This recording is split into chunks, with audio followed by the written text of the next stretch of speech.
पता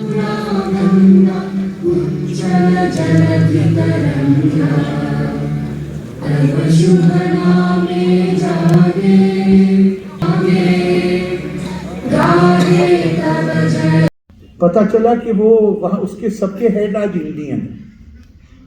हद ये है कि जिन्होंने हमारे ऊपर हुकूमत करी थी इंग्लैंड वालों ने, वहाँ का प्राइम मिनिस्टर भी आज एक इंडियन ओरिजिन का ही आदमी। तो जब दुनिया, हमारा मामला कुछ ऐसा है कि जब दुनिया रिकॉग्नाइज करती है तब हमें पता चलता है कि हमारे अंदर भी कुछ सलाहियत है।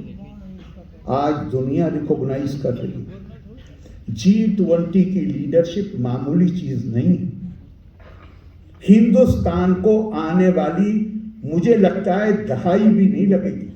हिंदुस्तान दुनिया की बड़ी ताकतों में हिंदुस्तान का शुमार होगा इंशाअल्लाह। कश्मीर को वो जो हिंदुस्तान का रोल होने जा रहा, उस रोल, मेरी दुआ है, ख्वाहिश है, कश्मीर हमारे सर का ताज है। कश्मीर, अरे आज भी हिंदुस्तान में जो कदीम दरसगाहें हैं संस्कृत की, वहां जब लड़का ग्रेजुएशन करता है तो उसको डिग्री बाद में दी जाती है। पहले उससे क्या कहा जाता है, श्रीनगर की तरफ मुंह करके 8 कदम चलो। आज भी पूरे हिंदुस्तान में, क्यों? क्योंकि हम मानते हैं, पूरा हिंदुस्तान मानता है कि कश्मीर इल्म व दानिश का मरकज है, कश्मीर हिकमत का मरकज है। और दुनिया में इल्म और दानिश, कुरान में भी यही आता है, यूतल हिकमत व इंशा अल्लाह, जिसको कहा खैरुन कसीरा, इससे बड़ी कोई नेमत है ही कहीं। आज की जो दुनिया है, वो दुनिया में मुसावात का एहसास, बराबरी का एहसास इतना ज़्यादा है कि पिछली दुनिया के जो तफरीक़ात थी, जो भेदभाव था, जो इस बुनियाद पे था कि आप कहाँ पैदा हुए हैं, आप किस जगह पैदा हुए हैं, वो सारे कानून दुनिया में ख़त्म हो गए।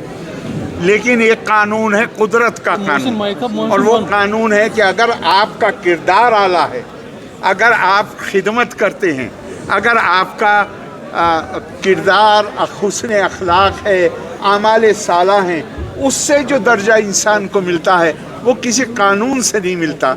लेकिन उस दर्जे को कोई कानून ख़त्म नहीं कर सकता।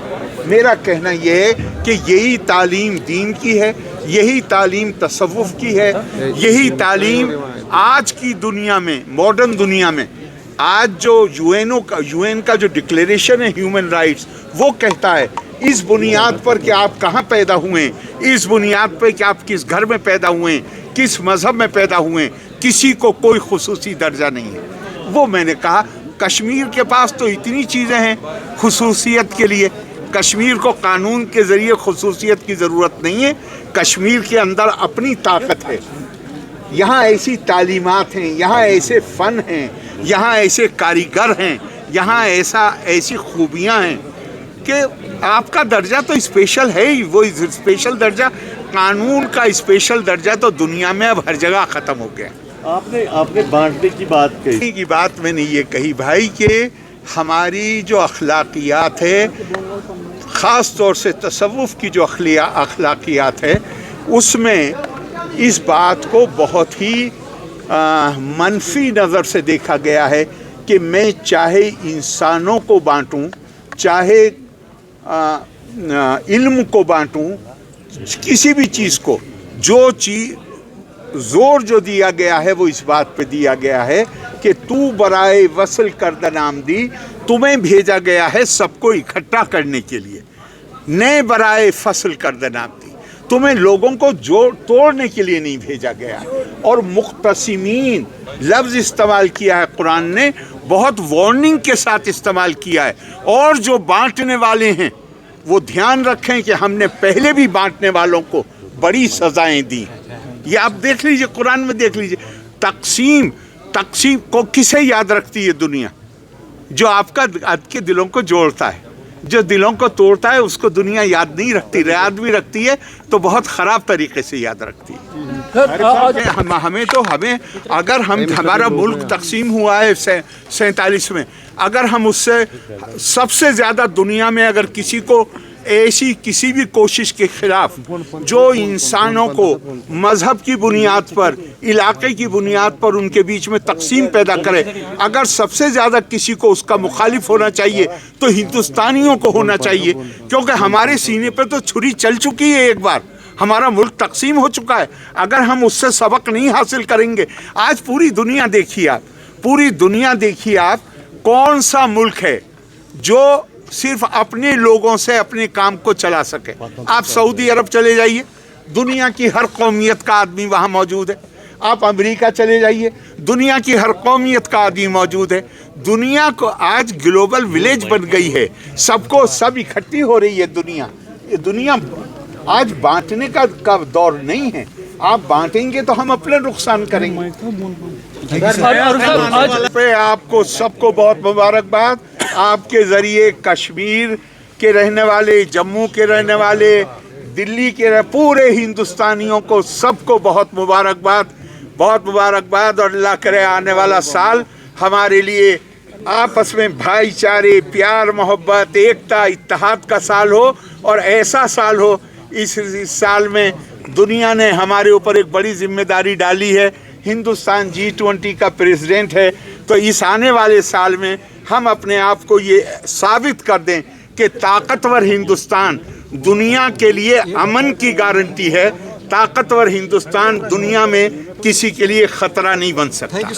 इसके लिए आज जो ये यहाँ पे इन्होंने एक सूफी कॉन्फ्रेंस रखी थी, जिसमें केरला के लेफ्टिनेंट गवर्नर साहब यहाँ पे आए, और जिनका नाम है आरिफ अहमद खान साहब, हम उन्हें मोस्ट वेलकम करते हैं। और यहाँ के सूबाए कश्मीर के डीकाम साहब पोले जी और डॉक्टर साहब जो डॉक्टर भागवत जी यहाँ पे आए हुए हैं, तो हम उन्हें मोस्ट वेलकम करते हैं कोमल डिफेंस फोर्स के माध्यम से, और उन्हें सराहते हैं कि इससे एक ऐसी एक मैसेज जा रही है हमारे JNK UT के अंदर की जो ये हमारे मौसीकी सिस्टम है, इसको आगे बढ़ाने का एक सिलसिला जारी हुआ है। और अम्बिया औलियाओं को भी इसमें एक उनकी मिसालें दी जाती है कि वो खुदा के नेक बुज़ुर्गान थे, तो उनकी ज़ियारतों का भी नाम इन चीज़ों से रोशन होता है। और कश्मीरियत और मुसलमानी का एक वजूद इससे मौसीकी थ्रू से आज ये मैसेज हो रही है। हम दुआ करते हैं कि इस कॉन्फ्रेंस जो ये मौसीकी कॉन्फ्रेंस थी, इसके माध्यम से अल्लाह यहाँ पे अमन सुकून की ज़िंदगी को कायम करे और यहाँ रिज़्क़ में कमाने की वसादत पैदा हो। गुलजार गनाई है, मैं एक सूफ़ी सिंगर हूँ, आपको पता है, सब लोगों को पता है। बेसिकली आज का जो ये इवेंट था, ये आरिफ खान साहब जो है ऑनरेबल गवर्नर फ्रॉम केरला, तो ये बहुत अच्छा काम करते हैं। तो इन्होंने अब यहाँ जो इन्होंने प्रोग्राम ऑर्गेनाइज़ किया है, भगवत जी ने या फिरदौस बाबा साहब ने, जितने भी यहाँ श्राइन है, चाहे वो शेख नूरुद्दीन नूरानी रहमतुल्लाह अलैह या दस्तगीर साहब है, मुकदुम पातशाह है, सारे आपको पता है कि ये जो वादी है हमारी, ये रिशु और मुनियों की वादी है। तो इसी पे तो प्रोग्राम है। सिर्फ सूफ़ी लोग जो है, सूफ़ी इज़्म जो है, सूफ़ी इज़्म को बढ़ावा देने के लिए ये आज यहाँ आए हैं। तो आज हमने भी शिरकत की है उसमें। मुद्दा और मकसद यही है कि अमन, शांति, और सूफियों का कौल भी यही है, बस खाली अमन के लिए काम करना है। इज़्ज़त अगर कमाना है कश्मीरियों को भी पूरी दुनिया में, अगर हमारा कोई मुश्किल काम तो हुआ है बहुत सारा, आपको पता है, आपको दुनिया को पता है, मगर अब थोड़ा सा हट के ये सब आराम से अब हो रहा है, काम अच्छा हो रहा है। और जहाँ पे अमन है और वहाँ पे तरक्की है। इंशाल्लाह तरक्की के लिए ये प्रोग्राम है, अमन के लिए, शांति के लिए। तो चूँकि आपने पूछा कि इसका मुद्दा और मकसद क्या है सूफ़ियत का, दर हकीकत ये सूफ़ी जो है ना लफ्ज़, ये सौफ़ पहनने वाले, यानी अपनी ज़िंदगी को अल्लाह के दरबार में लगाने वाले, अल्लाह के लिए अपनी ज़िंदगी गुजारने वाले लोग और मखलूक की खिदमत करने वाले लोग, چونکہ صوفیت کا مقصد ہے خدمت خلق، لوگوں کی خدمت کرنا، اس میں کوئی بھی ہو.